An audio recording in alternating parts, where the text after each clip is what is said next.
नमस्कार मित्रांनो, तूही रे माझा मितवा या मालिकेच्या आजच्या भागामध्ये सुप्रिया ईश्वरीला विचारते की काय गं, कुठे लक्ष आहे तुझं? काय झालं? तेव्हा मग ती म्हणते की अगं काय नाही आई, सात्विक फॅशनमध्ये नको, उगीचच कशाला तिकडे जॉब, आणि तसंही मला तिकडे जॉब करायला आवडत नाही.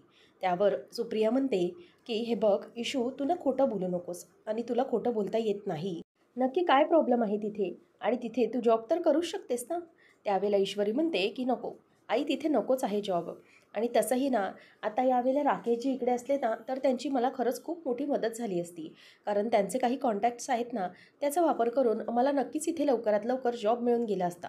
पण इथे राकेशजी नाही आहेत ना, त्यामुळे हा सगळा प्रॉब्लेम झाला आहे. बरं जाऊ दे आई. तेव्हा मग ईश्वरीची आई विचारते की बरं, हाच एक प्रॉब्लेम आहे म्हणजे सात्विक फॅशनचा, की आणखी काही, की तुझ्या मनामध्ये आणखी वेगळं काहीतरी सुरू आहे? तेव्हा ती म्हणते की नाही गं आई, अगं माझ्या लक्षात आलं की राकेशजींना फोन केला ना तर उगीचच हे सगळं बाबांना कळून जाईल आणि मग बाबा उगीचच त्या गोष्टींचा विचार करत राहतील. म्हणूनच मी राकेशजींना कॉल लावत नाही आहे. ठीक आहे जाऊ दे, बरं मला आता निघायला हवं, उशीर होतोय, चल बाय बाय, असं म्हणून ती आता तिथून धावत पळत निघून जाते. सुप्रिया तिला थांब थांब करत असते, परंतु ती न थांबता म्हणते की आई चल, मला उशीर होतोय, मी निघते.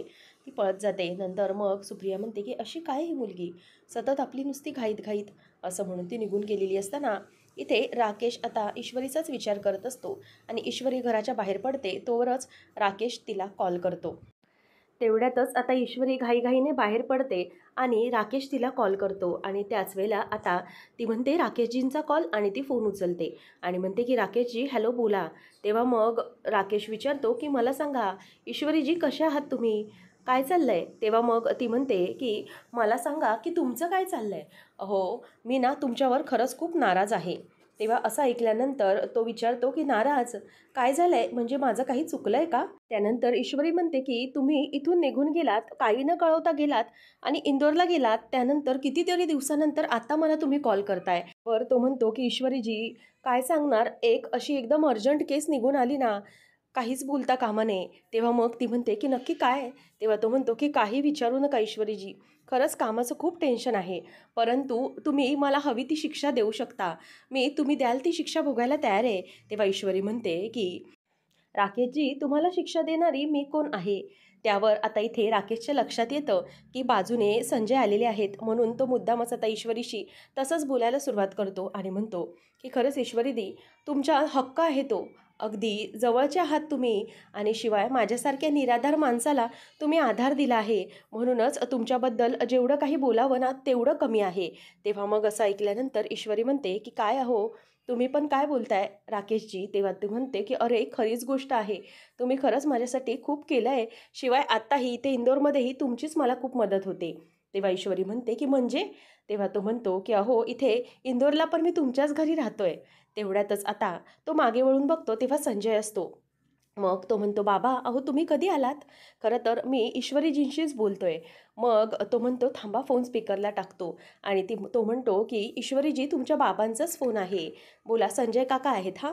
तेव्हा मग आता लगेच तो म्हणतो की ईश्वरी अगं कशी आहेस तू? तेव्हा ती म्हणते की हो बाबा मी बढिया, तुम्ही कसे आहात? तेव्हा मग तुम्ही बाबा राकेशजींना इथे ठेवून घेतलंत ना, एकदम बढिया काम केलंत, नाहीतर इथे इंदोरमध्ये उगीच कुठे ते राहत बसले असते आपलं घर असताना. त्यावर आता लगेच ईश्वरी म्हणते की हो बरोबर तेच ना. आणि संजय म्हणतात की आपल्या घरातल्यासारखेच आहेत, ते घरचेच आहेत इनफॅक्ट. ईश्वरी म्हणते की हो बरोबर. मग ते म्हणतात की बाळा ईश्वरी, मी निघतो, मला दुकानात जायचं आहे. तीही फोन ठेवते आणि नंतर मग राकेश म्हणतो की काका, खरंच तुमचे खूप खूप आभार आहेत, तुमचे आणि इशूजीचे, ज्यांच्यामुळे आता मला इथे राहायला घर तरी मिळतंय. तेव्हा ते म्हणतात की अहो राकेशजी, आपण कोणी परके आहोत का? अहो तुम्ही आमच्या घरच्यासारखेच आहात. मग घरचा माणूस असं कधी एकमेकांना थँक्यू वगैरे म्हणत नाही, आभार मानत नाही. आपण घरातले आहोत की नाही, मग आपण उगीचच या गोष्टींवरून एकमेकांना कशाला धन्यवाद म्हणायचं आहे?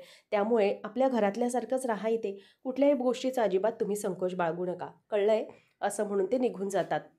राकेश मात्र आता मनातल्या मनात खूपच खुश होतो, कारण त्याला कळत असतं की ते इम्प्रेस होत चाललेले आहेत. त्यानंतर आपल्याला पाहायला मिळतं अर्णव हा ऑफिसला जाण्याची तयारी करत असताना त्याची चिडचिड होत असते. तो पुन्हा पुन्हा जाऊन मोबाईल बघत असतो आणि म्हणतो की काय झालं आहे, या मिस इंदोरने अजूनही मेसेजचा रिप्लाय दिलेला नाही आहे. इतका कसला इगो आहे हिला, म्हणजे अजूनही तिने मेसेजचा मला रिप्लायच दिलेला नाही आहे. नाही, मला तर कळत नाही आहे, इतका काय वेळ लागतो? म्हणजे फक्त एक सेंटेन्स किंवा एखादं काही ओके किंवा काही असाही रिप्लाय देता येत नाही का? म्हणजे मी इतकं मेसेज करूनही एक रिप्लाय नाही देता आला आहे, इतकाही वेळ नाही मिळाला आहे. खरंच या मिस इंदोरला नको तेवढी बडबड करता येते, परंतु आता एका मेसेजचा रिप्लाय नाही दिला हिने, असं आता तो बोलत असतो. त्यानंतर तो पुन्हा पुन्हा जाऊन आरशात स्वतःला बघत असतो आणि त्याची चिडचिड म्हणजेच त्याच्या डोक्यातला तो टॉपिक काही जातच नसतो. तेवढ्यातच तिथे अंजली येते आणि अंजली हे अर्णवला बघत असते. त्यावेळेला आता अर्णव हा तेवढ्याच रागामध्ये असतो आणि ती म्हणते की चिंटू निघालास का रे ऑफिसला? तेव्हा ती आता आल्याबरोबर तो म्हणतो की ताई, मला एक गोष्ट सांग, काल काय मी थोडा वेळ उशिरा आलो, तू सगळीकडे गाजावाजा करत सुटलीस गं की मी आलो नाही आहे घरी वगैरे. तेव्हा ती म्हणते की नक्की तू कोणाबद्दल बोलतोयस? मी हे सगळं ईश्वरीला सांगितलंय त्याबद्दल बोलतोयस का तू? परंतु तुझ्या एक गोष्ट लक्षात येते का चिंटू? अरे, जी व्यक्ती इंदोरला जाणार होती ना, त्या व्यक्तीचं जाणं कॅन्सल झालं आहे, ही किती आनंदाची गोष्ट आहे. त्यावर अर्णव म्हणतो की ताई, हे बघ, मला या गोष्टीबद्दल ना आता काहीही बोलायचं नाही आहे, पण तू या गोष्ट सांगितलीस कशाला? तेव्हा इतकी इरिस्पॉन्सिबल व्यक्ती ही साधं तिला रिप्लाय देखील देता येत नाही आहे ना, तिच्याबद्दल मला काहीही वाटत नाही. इतकी कशी बेजबाबदार असू शकते एखादी व्यक्ती? त्यावेळेला लगेच अंजली म्हणते की रिप्लाय, एखाद्याने रिप्लाय दिला नाही म्हणून इतकं चिडायचं? तेव्हा तो म्हणतो की हे बघ ताई, मला एक क्लिअर करू दे. ती ना अतिशय बेजबाबदार मुलगी आहे आणि बाकीची इतर वेळेला तिला बडबड बडबड करता येते, नको ते बोलता येतं, परंतु जिथे बोलायचं ना ते ती बोलत नाही. मला तर वाटतंय ना की या मिस इंदोरचं ना नुसतं वय वाढलं आहे, तिला अक्कल नावाचा भागच नाही आहे, तिचं डोकं अजूनही वाढलेलंच नाही आहे. त्यावेळेला मग ती म्हणते की नक्की तुला काय वाटतं त्या ईश्वरीबद्दल? नक्की तिच्याबद्दल रिप्लाय दिला नाही म्हणून राग आहे, की ती तिकडे गेली नाही इंदोरला निघून म्हणून तुला चांगलं वाटलंय? नक्की काय झालंय? आणि तुला असं वाटतंय ना, तितकी वाईट नाही आहे रे ती, खरंच चांगली मुलगी आहे ती, मनाने खरंच खूप चांगली आहे. हां, तिच्या मनात जे काही येतं ना, ते बोलून ती मोकळी होते, मनात काहीही ठेवत नाही आणि मला तरी वाटतं की ती इनोसंट आहे.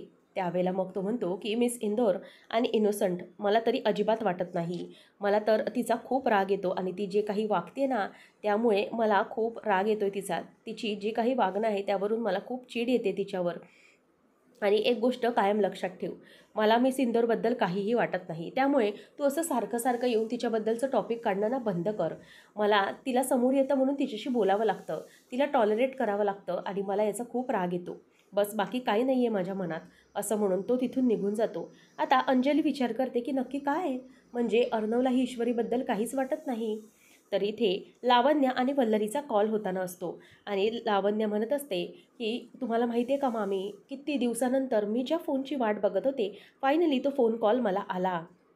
तेव्हा मग ती म्हणते की काय सांगतेस? म्हणजे आमच्या त्या ओल्ड लेडीचा कॉल फायनली तुला आला तर? तेव्हा ती म्हणते की हो, आला मला फोन आणि त्यांनी मला भेटायसाठी बोलवलं आहे. मला तरी वाटतंय की त्यांना तोच विषय काढायचा आहे. तेव्हा हे ऐकून वल्लरी खूप खुश होते आणि म्हणते की वा, फायनली फायनली तो दिवस आला आहे तुझ्या आयुष्यात आणि माझ्या देखील. खरंच मला तर खूप आनंद झाला आहे.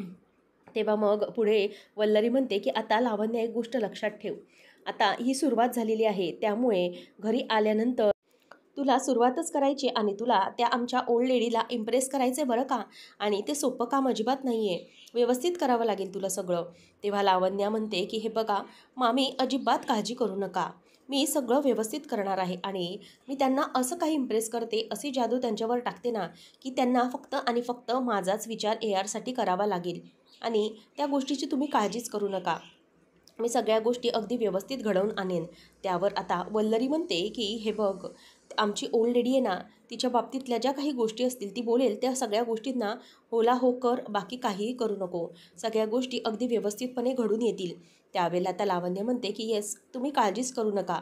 आणि मग वल्लरी म्हणते की हो, सगळ्या गोष्टी जुळून आल्या की मग एकदाच तुला या घरात येण्यापासून कोणीही थांबवू शकणार नाही. तू एकदा की लग्न करून या घरात आलीस ना, की मग सगळी आपली मजाच मजा. असं म्हणून आता लावण्य म्हणते की हो मामी, आणि असं म्हणून दोघीजणीही एकमेकींना खुश करतात आणि फोन ठेवून देतात. आता अर्णव ऑफिसमध्ये बसलेला असताना तिथे तो मोबाईलमध्ये बघत बसलेला असतो. तेवढ्यातच तिथे आता आकाश येतो आणि म्हणतो की मला जरा काही पॉईंट बघायचे होते, ते बघूया का आपण? तेव्हा तो म्हणतो की एक काम कर, तू नंतर ये, आपण नंतर बोलूया. मग त्यावर आता लगेच तो म्हणायला लागतो की मला सांग, नक्की काही प्रॉब्लेम आहे का?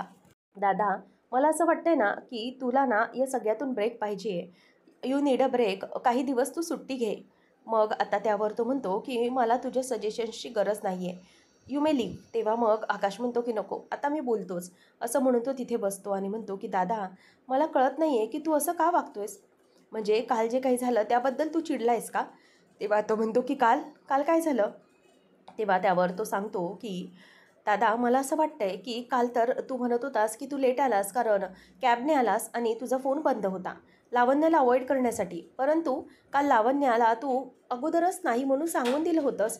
मग अगोदरच जर तू तिला नकार दिला होतास तर मग कुठे प्रश्न आला होता तिला अवॉइड करण्याचा. ती तर तुझ्या अगोदरच ऑफिसमधून निघून गेली होती. मग नक्की काय, नक्की कशाबद्दल? असं म्हटल्यावर आता इथे अर्णव हा विचार करत असतो आणि म्हणतो की तसं काही नाही आहे. तेव्हा मग लगेच तो म्हणतो की हे बघ, तू मला ना काही बोलू नकोस, लक्षात आलं आहे? तेव्हा तो म्हणतो की दादा, मला तू ह्या प्रश्नाचं उत्तर दे ना, नक्की काय झालं होतं असं की तू काल असा निघून आलास लेट?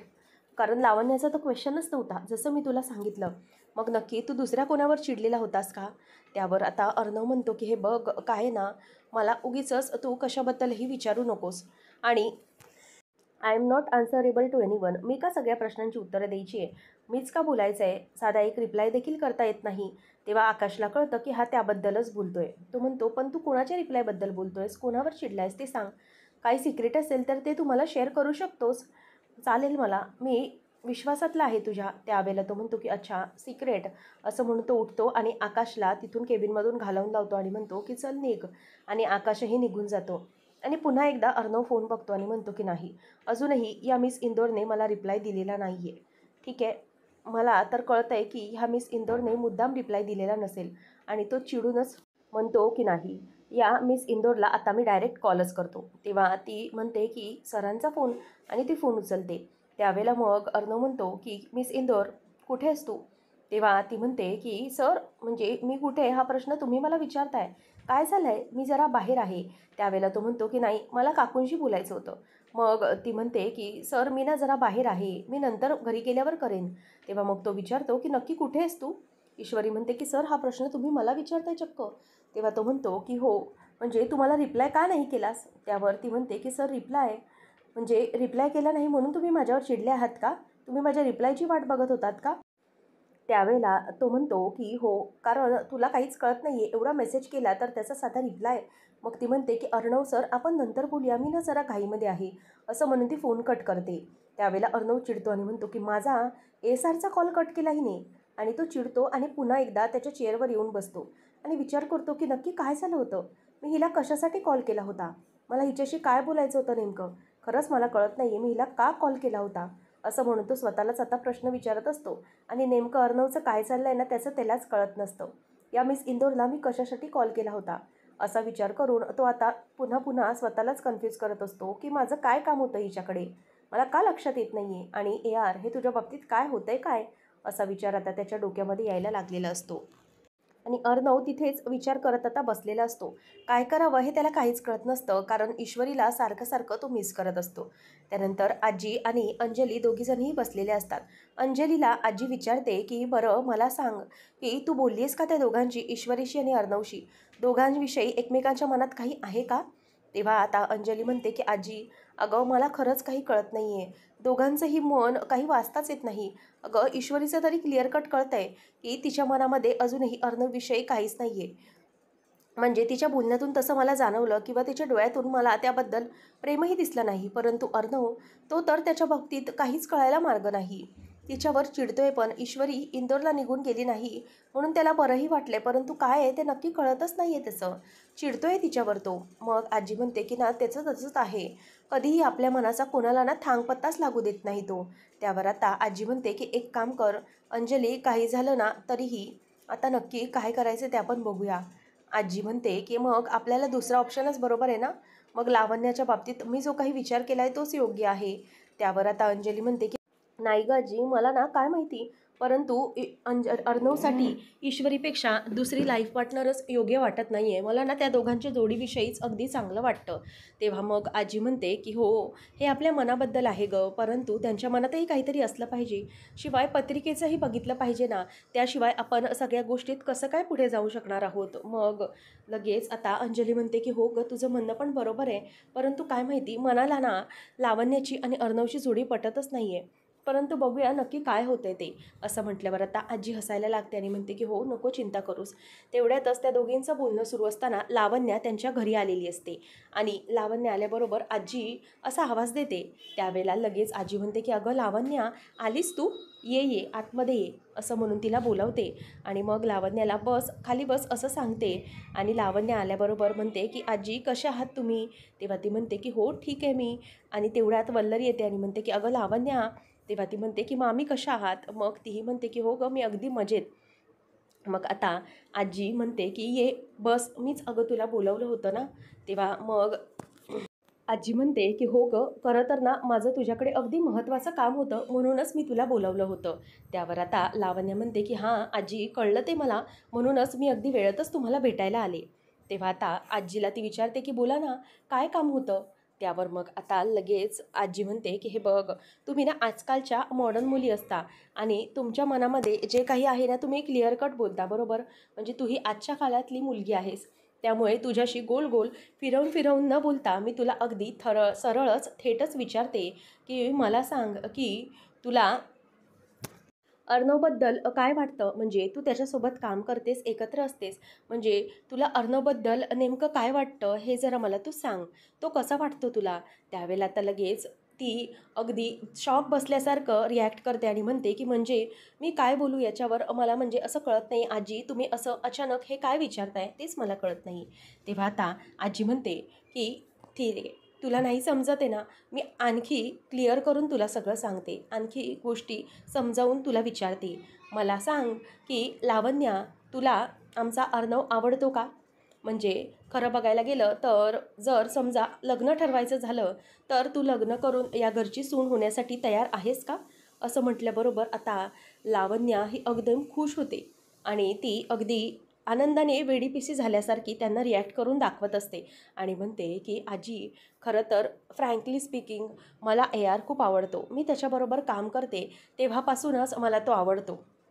आणि शिवाय बघायला गेलं तर मी स्वप्न पाहिली होती, म्हणजे त्याच्याबरोबर एकत्र राहण्याची किंवा संसार करण्याची देखील. परंतु आज तुम्ही मला हे सगळं समोरून स्वतःहून विचारताय, त्यामुळे मला विश्वासच बसत नाही आहे की नक्की हे माझ्या बाबतीत घडतं आहे का? म्हणजे ARच्या बाबतीत तुम्ही माझ्याशी बोलताय यावर माझा असा विश्वासच बसत नाही आहे. खरं बघायला गेलं तर मला खरंच या गोष्टी आवडतील, म्हणजे मी स्वप्न देखील पाहिली आहेत त्याच्यासोबतची. परंतु एक काम करा आजी, तुम्ही अगोदर ना ARशी या बाबतीत बोलून घ्या आणि जर ARला हे सगळं मान्य नसेल किंवा त्याला नसेल पटत ना, तर मग हा विचार सोडायलाही मी तयार आहे. तर तो जर नको म्हणत असेल तर त्या गोष्टीचा विचारही मी करणार नाही. तेव्हा मग आजी म्हणते की अगं तसं नाही आहे, हे बघ मी अगोदर त्याच्याशी बोलेन, त्याच्या मनाच्या विरोधात आपण काही करणार नाही आहोत. आणि कसं आहे ना, त्याला मनवण्यासाठी किंवा त्याच्या गोष्टीने त्याच्या कलाने घेण्यासाठी तुलाही रेडी राहावं लागेल. जर आमच्या बाजूने रेडी आहोत आम्ही आणि तू तुझ्या बाजूने रेडी आहेस तर नको काळजी करूच, अर्णवही नक्कीच तुझा बायको म्हणून स्वीकार करायला तयार होईल. फक्त थोडा वेळ हवा, कारण काय ना, एखादी गोष्ट अर्णव पटकन ऐकून घेत नाही. थोडा वेळ द्यावा लागतो त्याच्यासाठी आणि त्यानंतरच मग सगळ्या गोष्टी आपल्या परीने घडू शकतात. कळतंय ना मी काय बोलते ते? आणि त्यासाठी अर्णवला जसं म्हणजे बायको म्हणून जशी काही व्यक्ती हवी असेल त्या गोष्टीसाठी तुझ्यामध्ये स्वतःला काहीतरी तुला बदल करून घ्यावे लागतील. आणि या सगळ्या गोष्टींसाठी तुझी मनापासून तयारी आहे ना लावण्या? तेव्हा ती म्हणते की हो आजी, जर मला AR मिळत असेल किंवा ARशी माझं लग्न होत असेल तर त्याच्यासाठी मी काहीही करायला तयार आहे आणि माझी काहीही करण्याची तयारी आहे त्याच्यासाठी. असं म्हटल्यावर आजी म्हणते की बस मग बरं झालं. असं म्हटल्यावर लावण्या इथे मनातल्या मनात खूपच खुश होत असते आणि वल्लरीलाही खूपच आनंद होत असतो. आजी म्हणते की हे बघ, एक गोष्ट फक्त कायम लक्षात ठेव की तुला वेळ जाणारच आहे, तुला थोडं सोसावंच लागणार आहे आणि जोपर्यंत अर्णव हा हो बोलत नाही तोपर्यंत आपण पुढे जाऊ शकत नाही. आणि एकदा की त्याचा होकार आला मग आपण सगळ्या गोष्टी अगदी पुढे नेऊ शकतो. आणि तू नको काळजी करूस, होईल सगळं पॉझिटिव्हच होईल, असं आजी तिला आता समजावत असते. त्यावेळेला लगेच ती म्हणते की हो आजी, डोंट वरी, माझी वाट बघण्याची तयारी आहे. आणि ARला मी ओळखते ना, त्याचा स्वभाव मला चांगला माहिती आहे. त्यामुळे तुम्ही काळजीच करू नका, सगळं काही व्यवस्थित होईल. आणि मग आजी म्हणते की फक्त तू तुझ्या मनाची तयारी ठेव, सगळं काही हे म्हणजे पेशंटली सहन करण्याची. तेव्हा आता ती म्हणते की यस, माझी तयारी आहे, मी काहीही करू शकते. आणि त्यावर आता हे ऐकल्यावर वल्लरी म्हणते की बघितलं ना, शेवटी जे घडायचं होतं ते घडायचंच होतं. माझ्या मनात केव्हापासून लावण्याच होती, परंतु आईंना मी ते तसं सांगायचे तेव्हा त्यांना पटायचं नाही. परंतु आता आईंना माझं म्हणणं पटलेलं आहे की लावण्याच आपल्या अर्णवसाठी कशी योग्य आहे. अनिता, अगं जरा गोडधोड घेऊन ये, आनंदाची बातमी आहे, असं वल्लरी लगेच ओरडायला लागते. त्यानंतर इथे अंजली आणि आजी या दोघांचाही संवाद सुरू झालेला असतो. आणि समोर वल्लरी आणि लावण्या दोघीही एकमेकींकडे नजरानजर करत आनंदाने बघत असतात. त्यानंतर आपल्याला पाहायला मिळतं की ईश्वरी ही ऑफिसमध्ये आलेली असते आणि ती आकाशला भेटते. आणि त्यावर आता आकाश म्हणत असतो की पण मला सांग ईश्वरी, की तू इथे काय करतेस, म्हणजे तू कुठे गेली होतीस. तेव्हा ती म्हणते की मी ना आपल्या बाजूला ती फूड प्रोसेसिंग कंपनी आहे ना, तिकडे गेले होते. मग तो म्हणतो की तिकडे गेली याचा अर्थ तू तिकडे जॉबसाठी वगैरे अप्लाय केलं आहेस का.